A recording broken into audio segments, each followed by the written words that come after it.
Student, তোমরা যারা ক্যালকাটা ইউনিভার্সিটির আন্ডারে ফিফথ সেমিস্টারের ছাত্রছাত্রী আছো এবং তোমাদের রাষ্ট্রবিজ্ঞান সাবজেক্টটা মাইনর সাবজেক্ট হিসাবে আছে, তোমাদের জন্য আজকের ক্লাসটা খুবই গুরুত্বপূর্ণ। আজকের ক্লাসে তোমাদের ফিফথ সেমিস্টারে রাষ্ট্রবিজ্ঞান মাইনর সাবজেক্টের সিলেবাস নিয়ে আলোচনা করব। তোমাদের ফিফথ সেমিস্টারে রাষ্ট্রবিজ্ঞান মাইনরে দুটি পেপার পড়তে হবে। একটি পেপারের কোড নম্বর হচ্ছে MN3, আরেকটি পেপারের কোড নম্বর হচ্ছে MN4। তোমরা যারা অনার্সের স্টুডেন্ট আছো, অর্থাৎ অন্য কোনো একটা সাবজেক্টে অনার্স আছে কিন্তু এই রাষ্ট্রবিজ্ঞান সাবজেক্টটা মাইনর সাবজেক্ট হিসাবে আছে তোমাদের, এবং তোমরা যারা জেনারেল অর্থাৎ MDC কোর্সের স্টুডেন্ট আছো, তোমাদের উভয়দেরই সিলেবাস কিন্তু সেম। এই দুটো পেপার পড়তে হচ্ছে। পেপার দুটির নাম কি? প্রথম যেটা MN3 পেপারটার নাম হচ্ছে পলিটিক্স ইন ইন্ডিয়া 1 স্ট্রাকচার, আর দ্বিতীয় যে পেপারটা ইন্ডিয়ান পলিটিক্যাল থট 1। এই দুটি পেপার পড়তে হচ্ছে এবং আমি স্ক্রিন রেকর্ডের মাধ্যমে তোমাদের সিলেবাসটা আলোচনা করছি, তোমরা সিলেবাসটা দেখে নাও। আর তোমাদের কোয়েশ্চেন প্যাটার্ন তোমরা জানো, তাও একবার বলছি।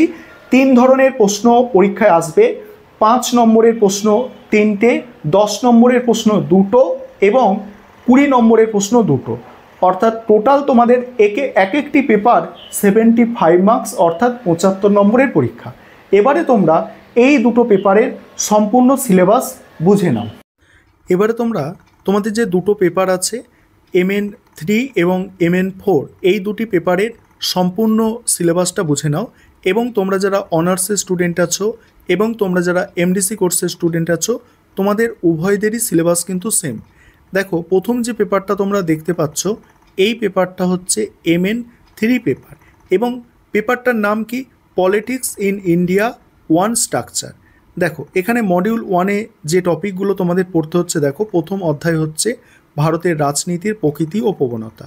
দ্বিতীয় অধ্যায় পার্টি সিস্টেম অর্থাৎ দল ব্যবস্থা নিয়ে আছে। সেখানে দল ব্যবস্থার বৈশিষ্ট্য, প্রবণতা, ভারতের প্রধান জাতীয় রাজনৈতিক দলসমূহ, মতবাদ ও কর্মসূচি, রাজ্যকেন্দ্রিক রাজনৈতিক দলের উত্থান, সংক্ষিপ্ত বিবরণ, পশ্চিমবঙ্গের প্রধান রাজনৈতিক দলসমূহ, মতবাদ ও কর্মসূচি। তারপরে আছে দেখো স্বার্থ গোষ্ঠীর মধ্যে পড়ে ব্যবসায়ী গোষ্ঠীর ভূমিকা, শ্রমজীবী শ্রেণী, কৃষক, এইসব পড়তে হচ্ছে। এবং 2 নম্বর মডিউলে আছে দেখো ইলেকশন কমিশন অর্থাৎ নির্বাচন কমিশন সম্পর্কে পড়তে হচ্ছে, তার গঠন, কার্যাবলী, ভূমিকা আর হচ্ছে নির্বাচনী সংস্কার। নেক্সট যে অধ্যায় আছে দেখো ফেডারেল ইনস্টিটিউশন অর্থাৎ গণতান্ত্রিক প্রতিষ্ঠান।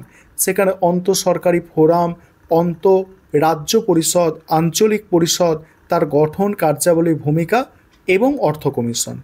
তারপরে দেখো 6 নম্বর যে অধ্যায় আছে, সেখানে সিভিল সার্ভিসের বিকাশ, ভূমিকা, সাধারণতন্ত্রী বনাম বিশেষজ্ঞ বিতর্ক এবং নিরপেক্ষতার প্রশ্ন। এবার পরের যে পেপার, অর্থাৎ এটা হচ্ছে তোমাদের MN4 পেপারটার নাম হচ্ছে ইন্ডিয়ান পলিটিক্যাল থট 1। এখানে মডিউল 1-এ যে সিলেবাস পড়তে হচ্ছে, দেখো প্রথম যে অধ্যায় সেটা হচ্ছে প্রাচীন ভারতের রাজনৈতিক ভাবনার সংক্ষিপ্ত পর্যালোচনা।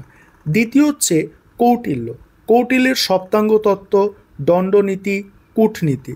তারপর 3 নম্বর হচ্ছে medieval political thought of India অর্থাৎ ভারতে মধ্যযুগীয় রাজনৈতিক ভাবনা, তার সংক্ষিপ্ত পর্যালোচনা। এখানে বার্নি, আবুল ফজলের প্রসঙ্গ রয়েছে আর রাজত্বের বৈধতা। তারপর সমন্বয়বাদ নীতি পড়তে হচ্ছে।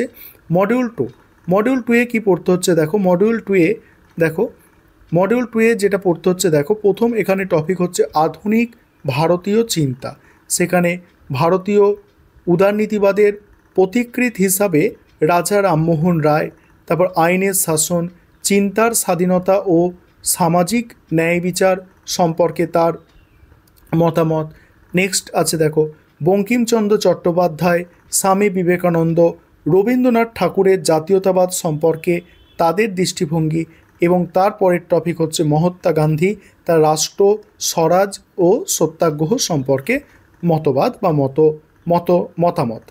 এই হচ্ছে তোমাদের টোটাল সিলেবাস। তোমরা যারা অনার্স এবং MDC কোর্সের স্টুডেন্ট আছো, তোমাদের এই সিলেবাস ফিফথ সেমিস্টারে পলিটিক্যাল সায়েন্স মাইনরে পড়তে হবে 2টি পেপার।